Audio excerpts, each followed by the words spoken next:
back to school night. This is a night that we all look forward to. It's an opportunity for all of you to, as Tiffany said, attend classes, get a sense of the academic rhythm of the day for your student. You obviously will get to see their teachers, you get to put names to faces and so forth, and it's a very exciting night, and we're just delighted that you're here. We appreciate your being here and supporting your student, obviously, in their education. And I want to welcome all of the new families. How many new families are in the room tonight? See, they're all right in the front.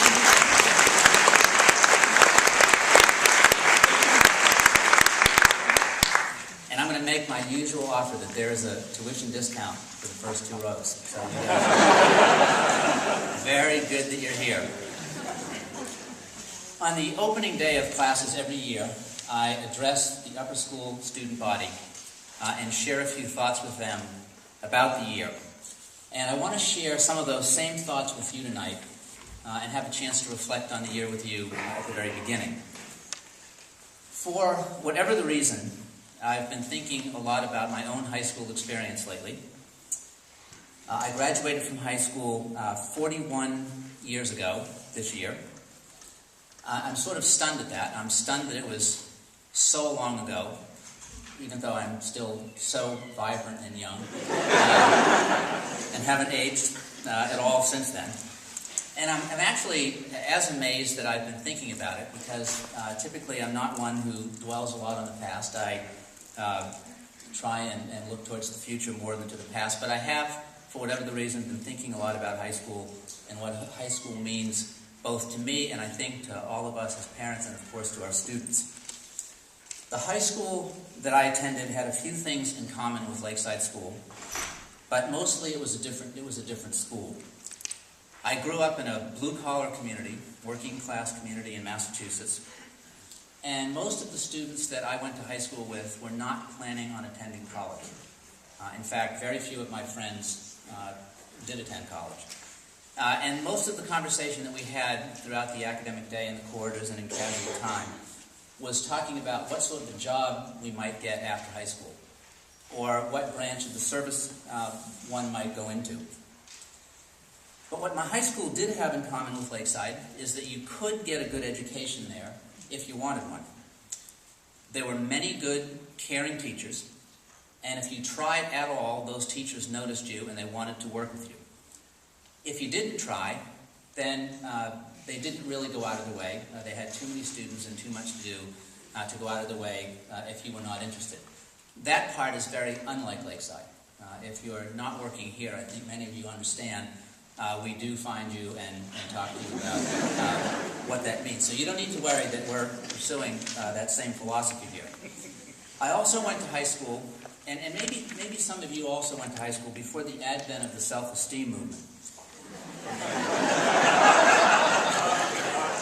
We were, in my high school, we were seldom told we were special. Compliments from adults were actually few and far between. You didn't earn many trophies, and the trophies that you did earn were a lot smaller than the trophies that you earn today. And they were also heavier. I don't know if you've picked up any of the large trophies that students earn these days, but they're typically very light. And you only graduated once when I was from high school. The truth be told, I was a somewhat nerdy guy in high school. I know that's stunning. but like a lot of nerdy guys, I maintained the delusion pretty much throughout my high school years that I was actually pretty cool. And I maintained that delusion really up until about 5 years ago,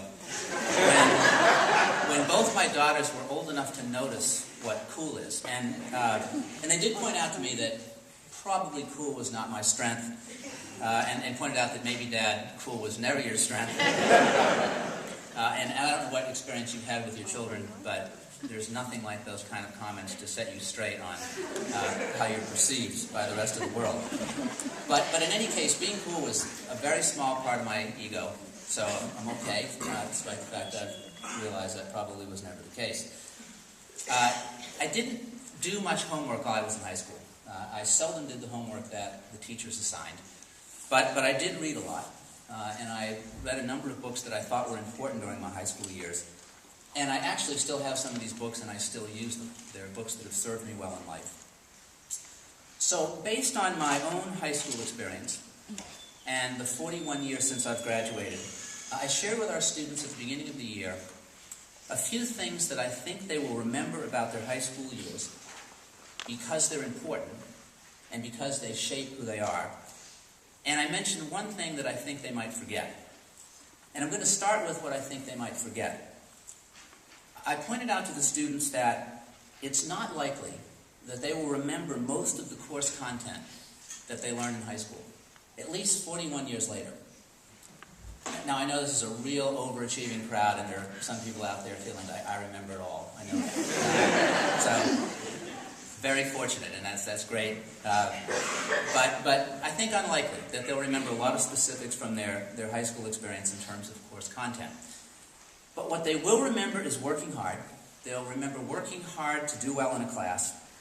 And they will remember both when their hard work paid off and when it didn't pay off. And I pointed out to our students that even though they won't like it in the short term, when they work really hard at something, either making a team or in a class, when their hard work doesn't pay off, they need to pay attention to both their successes and their failures, because both experiences are equally important.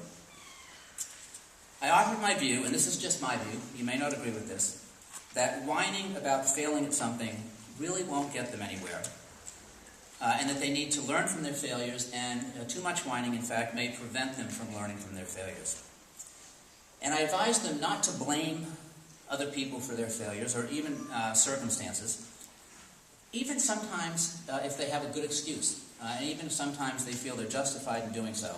At least personally, I've always felt moving on and looking to the next opportunity is more constructive than dwelling on why something didn't work out. Learn what you can and move on. It's of course great, we all understand here tonight, it's of course great when we are rewarded for our hard work and effort. And all of us want to be rewarded for our hard work and effort. But I also think that all of us here in this room tonight, every adult, knows that we are unlikely to get through life with an unbroken string of successes. And that learning from our setbacks is as important as learning from our successes. If, by the way, on the subject of overachieving parent body, if any of you have gotten through life to date with an unbroken string of successes, especially if they are financial, I want to speak to you right after this. I have an annual fund pledge card for you to fill out. I believe that our students will remember working hard and working hard without complaining, and that this will be a skill that will serve them well in life, and it's a skill that they're developing now. Lakeside can be a challenging school from time to time. They will feel it's very challenging, and they're correct. From time to time, it will be quite challenging. But learning to work hard, I've learned this myself, and I've learned it from so many of our alumni, is a trait that will stand them in good stead throughout their lives. There is one caveat to working hard, which I'm going to get to in a minute, but working hard will stand them in good stead. Our students will remember the moments with teachers and friends when teachers and friends and parents told them something about themselves that they needed to know, but they could not necessarily see. And if our students are fortunate, they will remain open to those moments throughout their lives. They'll be a little vulnerable, and they'll always be willing to see something from another person's perspective.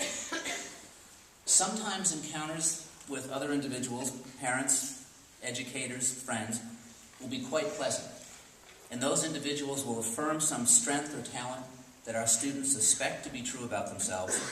And this will give them the courage and the incentive to work on that skill, to develop it further. And sometimes those encounters will be quite unpleasant, when our students are corrected for some behavior that they need to be corrected for. And I advise them they need to listen and learn in those moments as well. That none of us are saints. None of us in this room are saints. And all of us as adults also, I pointed out to the students, we all need to remain open to the constructive criticism that comes our way, even if it's unpleasant, constructive criticism. We all, even as adults, we all love to hear those comments that affirm us. But I think we also understand that listening to criticism about ourselves allows us to grow as individuals, and that those individuals that stop listening close themselves off to growth, and it's not something that any of us like to see. Our students will also remember the people who cared about them, who have their best interests in mind, and they will just know who those people are over time, regardless of what words those people use with each of our students on a given day. Just like all of us in this room tonight just intuitively know who the people are in this world that care about us. And these are the people who will make the most difference to our students, both in high school and after high school later in life. And it's from these folks that they will be able to learn the most, because they know they are people that care about them. Our students will remember the relationships that they form in high school, the friendships that they form with both their fellow students and with the faculty. And these individuals will remain, in many cases, friends over the course of their lives and enrich their lives. And even the individuals who they're not able to keep up with in life will be a valuable part of their high school experience. They will remember them. Our students will remember when they did something good, when they acted nobly. And they will remember those occasions when they acted like a jerk. They will. I still cringe 41 years later at some of the things that I did in high school. And I believe most of us in this audience have at least one or two memories heading in that direction. And I remember when I did something good.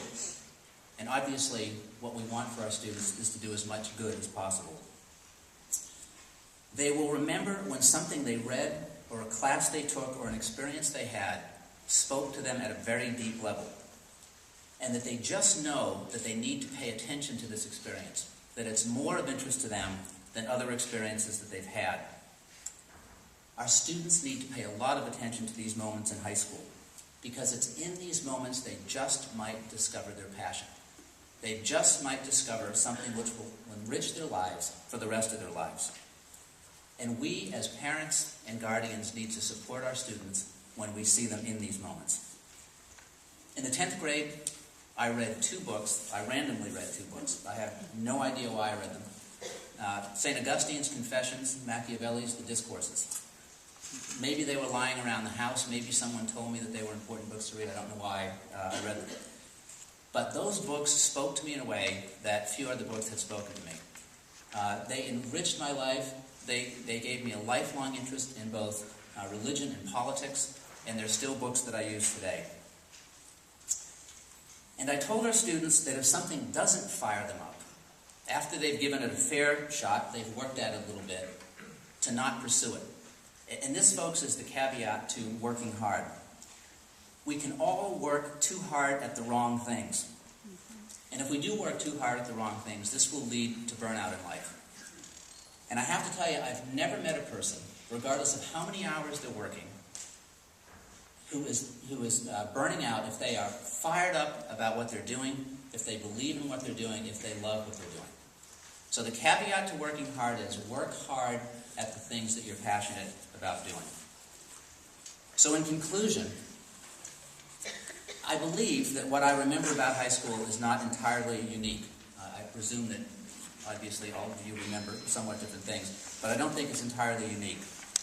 And I believe that every one of us here tonight can trace back to a very early period in our lives the habits of heart and mind that we developed at a very early period and that we have carried with us into adulthood.